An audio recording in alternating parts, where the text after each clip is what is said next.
Om Namah Shivaya. Hi friends, how are you? In this video we are going to learn about placentation and amnion formation. Placenta formation. Implantation is completed in about 10 to 12 days after ovulation. The trophoblast cells become cytotrophoblast, large polyhedral cells that are surrounded by syncytotrophoblast cells with no boundaries. The blood vessels in the endometrium dilate and form lacunae. Chorionic villi, the functional units of placenta, begins to form at about 12th day from fertilization. Chorionic villi, the functional units of placenta, begins to form at about 12th day from placentation. Okay. Placenta is the combination of interdigitation fetal and maternal tissues that serves as the organ of exchange between mother and fetus during pregnancy. Placenta is the combination of interdigitating fetal and maternal tissues that serves as the organ of exchange between mother and fetus during pregnancy. The fetal part of the placenta is formed by the outermost layer of the trophoblast, the chorion, and maternal part is formed by endometrium underlying the chorion. The fetal part of placenta is formed by the outermost layer of trophoblast cells. These are extra embryonic ectodermal cells. Okay, the chorion and maternal part is formed by endometrium underlying the chorion. The chorionic villi, finger-like projections, originate from trophoblast cells and extend from the chorion into the endometrium. The chorionic villi contain a rich network of capillaries. Each villus is surrounded by a pool of maternal blood called placental sinus supplied by maternal arterioles. Next, arrangement of placental circulation. The maternal blood flows into placental sinus via a uterine artery and come out via uterine veins. The maternal blood flows into placental sinuses via the uterine artery and come out via the uterine veins. Simultaneously, blood flows from the fetus into the capillaries of the chorionic villi via a umbilical arteries and come out of the villi back to the fetus via the umbilical vein. All these umbilical vessels are contained in the umbilical cord, a long rope-like structure that connects the fetus to the placenta. Formation of amnion. Once the placenta is well formed, the fetal heart begins to pump blood at about 5th week of gestation. Once the placenta is well formed, the fetal heart begins to pump blood at about 5th week of gestation. A layer of epithelial cells in the villi and a layer of endothelial cells in the fetal capillary separate the maternal and fetal blood. The maternal and fetal blood is separated by a layer of epithelial cells in the villi and a layer of endothelial cells in the fetal capillaries. Okay. Exchange of materials between maternal and fetal blood occurs between these layers. Exchange of materials between maternal and fetal blood occurs between these layers. The space is formed between the inner cell mass and the chorion called amniotic cavity. The space is formed between the inner cell mass and chorion called amniotic cavity.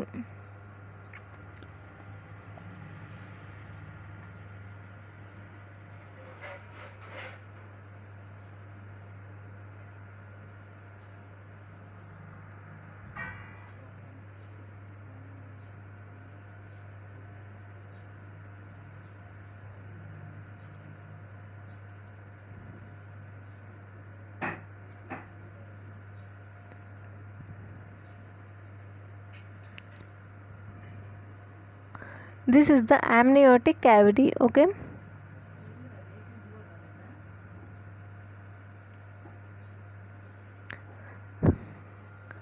Amniotic cavity is present between the inner cell mass and chorion. Okay.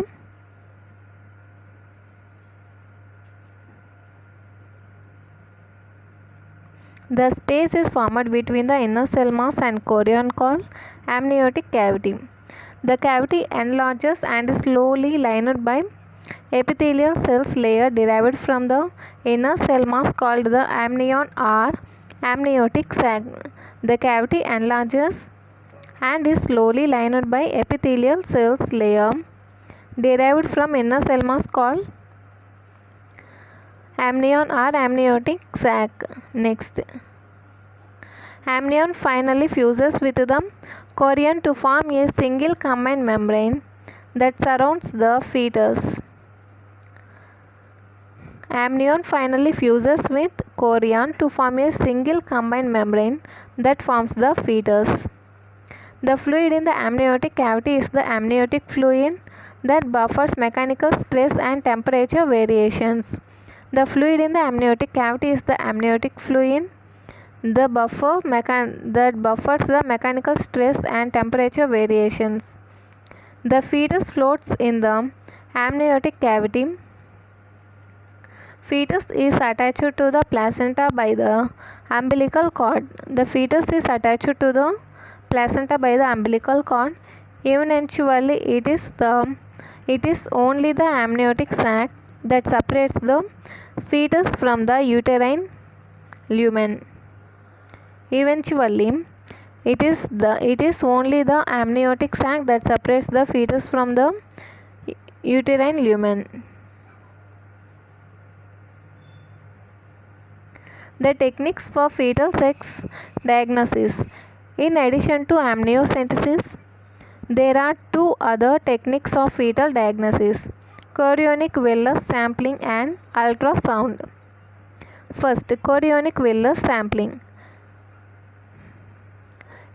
Chorionic villus sampling involves obtaining tissue from chorionic villi of the placenta. The advantage is that it can be performed as early as 10th week of pregnancy. However, it carries a higher risk, including miscarriage. Chorionic villus sampling. It involves the obtaining tissue from chorionic villi of the placenta. The advantage is that it can be performed as early as 10th week of pregnancy. However, it carries higher risk, including the miscarriage. Ultrasound. Ultrasound, especially with the help of 4-dimensional machine that provides details of picture of the fetus from all angles. Fetal sex can be diagnosed as early as 12th week. Okay.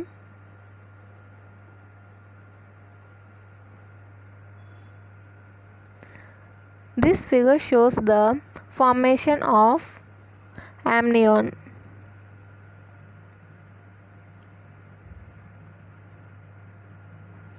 Embryo. This is the amniotic cavity. It is surrounded by epithelial cells called amnion. Okay, this is the amnion. Amniotic cavity. Embryo. And this is the gastrointestinal canal. This is the gastrointestinal canal. This is allantois. This is body stalk, yolk sac, extra embryonic coelom. Okay, these are the parts once again: amniotic fluid or amniotic cavity,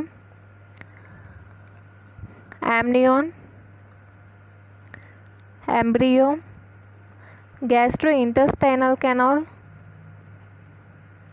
allantois. This is the yolk sac, extra embryonic coelom. Okay, this whole thing is the extra embryonic coelom. This is the embryo and this is extra embryonic coelom. Okay, and this is body stalk. Next, coming to this figure, this is the formation of chorion.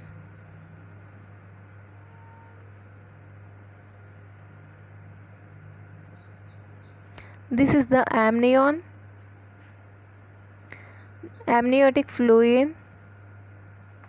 Amniotic cavity contains the amniotic fluid. Okay, embryo, extra embryonic coelom. This is the extra embryonic coelom. These are the chorion,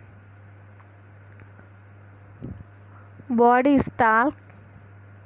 Okay, yolk sac,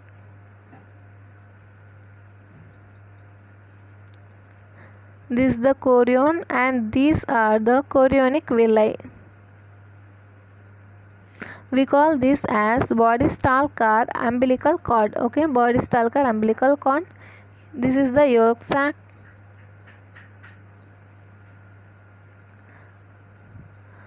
And this is the placental area.